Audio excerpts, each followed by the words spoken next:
Bonjour à toutes et à tous et bienvenue dans cette nouvelle émission de Passe l'Info Interview. Aujourd'hui, nous recevons M. Gouasmi, président du parti antisioniste. Bonjour M. Gouasmi. Bonjour. Alors, M. Gouasmi, actuellement, les événements s'agitent autour de l'Algérie. Vous avez déjà évoqué dans vos précédents discours la mise en place de bases israéliennes aux frontières algériennes.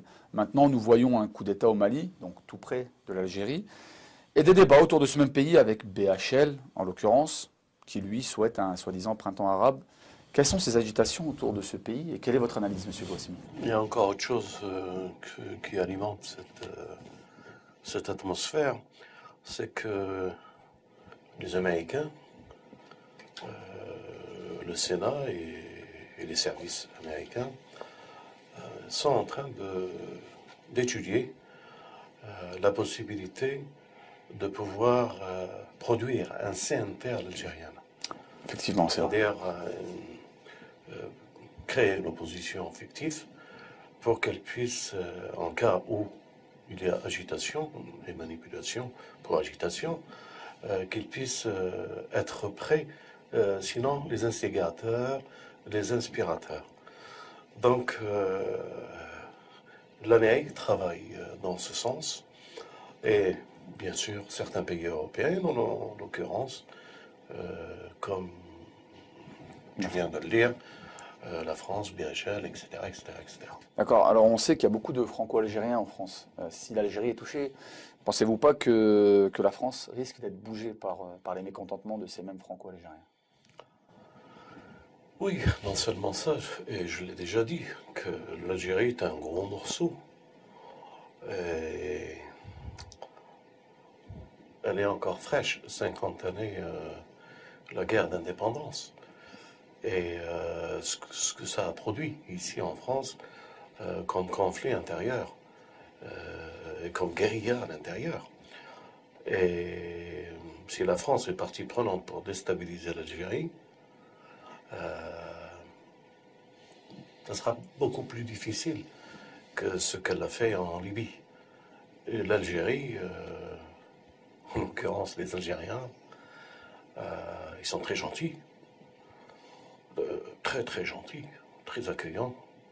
J'en fais partie, je suis un Algérien d'origine, mais il ne faut pas jouer avec notre fibre algérienne. Il n'y a pas de sunnite, il n'y a pas de chiite. C'est algérien. Est-ce que vous avez un message à leur dire à ces franco-algériens? Un message fraternel, la maturité politique, et prendre de la hauteur et observer, analyser, et en dernier lieu, agir. Bon, pour ces élections, il ne faut surtout pas qu'ils tombent dans le piège sioniste et choisir un de gauche ou un de droite. Car ils ne choisiront qu'un sioniste, qu'un sionnaire, d'abord qui ne travaille pas pour l'intérêt de la France, et ensuite ils marchent selon un programme. Les sionistes marchent selon un programme. J'espère avoir l'occasion pour détailler ce programme et pour le démontrer, afin que le vrai danger, c'est le sionisme. Monsieur Gouasmi, vous avez parlé d'un plan diabolique mené par US Israël et l'UMPS et la France, etc. Il parle souvent de feuilles de route. À quelle étape de ce plan sont-ils actuellement? Ben, le dessin, il est tout simple. Toute personne qui vous parle de mondialisation fait partie de ce programme. Ils espèrent sortir du club des nations et aller vers l'idée d'un mondialisme dirigé par ceux qui sont déjà dans ce programme. C'est-à-dire un groupe, un trust franc-maçonnique sioniste. C'est simple. Il y a derrière tout ça une idée plutôt d'un mélange religieux, initiation et programme pour l'aboutissement à quelque chose que la planète soit dirigée que par un seul homme ou par un seul groupe. Mais là, ils voient bien qu'ils auront du mal. La résistance, elle est... l'islam est l'une des premières résistances. Et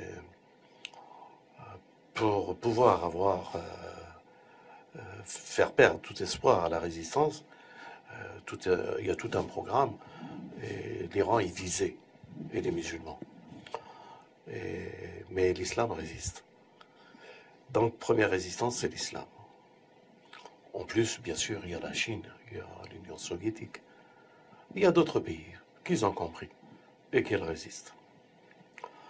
Aujourd'hui, si on doit donner une échéance et à quel degré de ce plan nous sommes, ils sont en train de préparer un chaos international, à un problème économique. Donc le pétrole est visé, derrière le pétrole, pour pouvoir y arriver, le colonialisme et la stigmatisation de l'islam, l'islamophobie. Et ici à l'intérieur, nous avons déjà un très grand aperçu. Donc aujourd'hui, les choses vont aller de plus en plus difficiles parce que le programme, c'est l'économie. Et l'économie, la France va aller droit dans le mur. Mais ne pensez pas que la France va aller droit dans le mur parce que les Français sont incompétents dans le domaine de l'économie ou autre, ou l'Europe. Non, non, non, non. Les Français, nos compatriotes, sont compétents pour pouvoir s'en sortir, mais c'est le plan qui fait qu'ils ne peuvent pas s'en sortir. Parce que ça alimenterait les citoyens à pouvoir trouver un bouc émissaire. Si ce n'est pas le pétrole, c'est les pays arabes. Si ce n'est pas le pays arabe, c'est l'islam. Si ce n'est pas l'islam, c'est une perte des repères ici. Et le désespoir pour pouvoir aller vers une confrontation de choc des civilisations.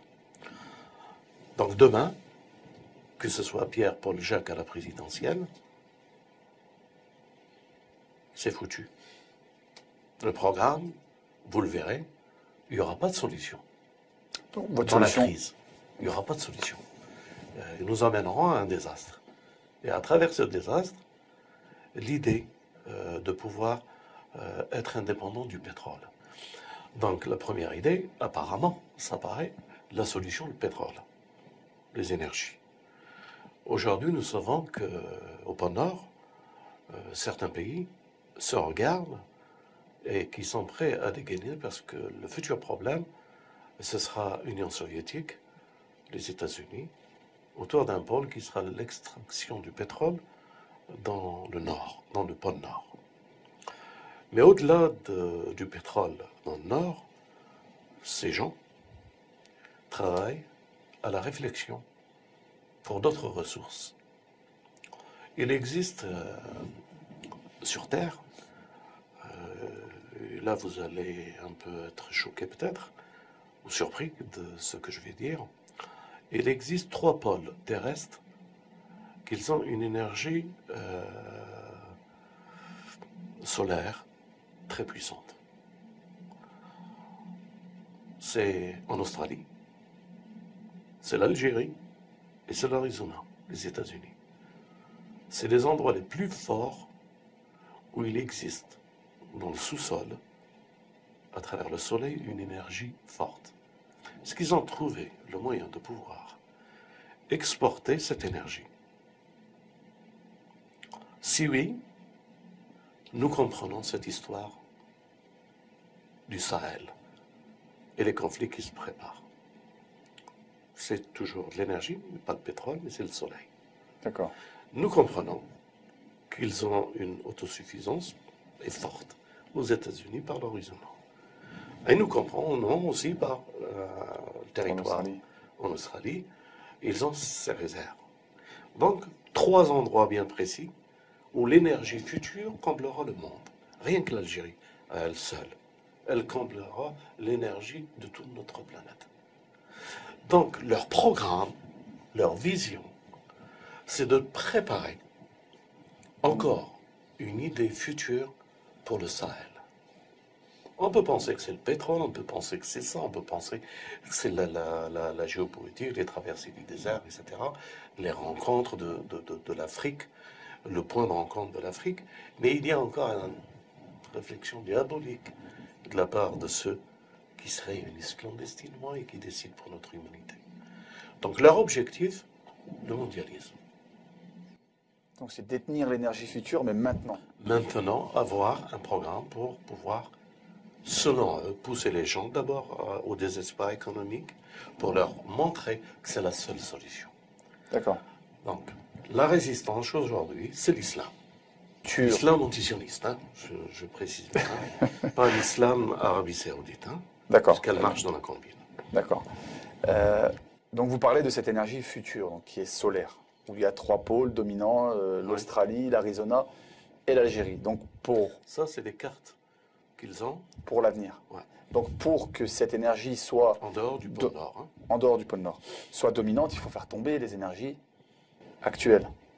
Il faut amener les énergies actuelles à leur maximum pour l'intérêt de l'US-Israël et de l'Occident, mais préparer encore d'autres énergies et d'autres futurs.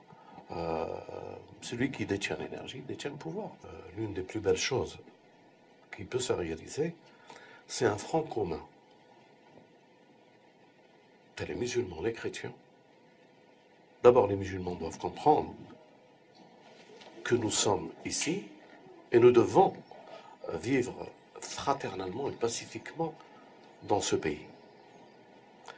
Et ne pas avoir un esprit conquérant. Comprendre que la France appartient aux chrétiens. C'est une terre chrétienne. Donc, malheureusement, aujourd'hui, les chrétiens rasent les murs. Ils les ont détruits. C'est vrai. Ils ne peuvent même pas se mettre en soutane, un curé, dans un pays chrétien. Les chrétiens, on a enlevé l'esprit du christianisme, des citoyens. Ils sont devenus des étrangers chez eux. Et on leur fait croire que c'est nous, enfin nous les musulmans, qui sommes des conquérants et qui veulent prendre leur place. Ça, c'est du sionisme. Il faut que chrétiens et musulmans la main dans la main. D'abord, le pouvoir doit revenir aux chrétiens. Ça, c'est la première étape en France. La première étape, c'est que les chrétiens se bougent un peu. Se sont-ils manifestés auprès de vous? Non, ils ont peur. La chevalerie chrétienne, c'est un rêve. Elle n'existe plus. Donc il faut redonner aux chrétiens, de les mobiliser, de leur donner la force de reprendre leur pays. Et s'ils reprennent leur pays, alors, chrétiens et musulmans, la main dans la main, combattre l'injustice. Et bien sûr, les juifs antisionistes. Combattre l'injustice. Ne plus accepter l'idée d'une colonisation. Et le premier cancer qui justifie d'autres colonisations, c'est l'État sioniste d'Israël. Il faut qu'elle disparaisse. C'est un cancer. C'est la maladie. Il faut que ce cancer disparaisse. Il faut qu'on guérisse l'homme. D'accord, ça c'est la première étape. La première étape. Et une fois si on se libère, eh bien, les comploteurs, ils ne peuvent plus avancer. Ils n'ont plus l'Occident avec eux. C'est clair. Je comprends très bien. Donc, mais ça, c'est un rêve. Bien, nous, on appelle les chrétiens. Mais si les chrétiens ne veulent pas combattre le sionisme et l'esprit du sionisme, eh bien, nous appellerons tous les hommes autres que les chrétiens. Si c'est les musulmans qui veulent prendre l'étendard, bah, qu'ils soient les bienvenus. Si c'est les gens pour la justice qui n'ont pas de religion, qu'ils soient les bienvenus. Ça, c'est au niveau de la France. Et au niveau de la France et au niveau européen. Il faut que ça commence par ça déjà. Oui, et que nous espérons, d'ailleurs, dans certains pays européens, de créer des bureaux du PAS ou du parti antisioniste italien, parti antisioniste espagnol, belge, etc., etc. Très bien. Merci, M. Gouasmi, d'avoir répondu à ces questions. Merci à vous d'avoir regardé cette émission. À la semaine prochaine et surtout, n'oubliez pas, passez l'info.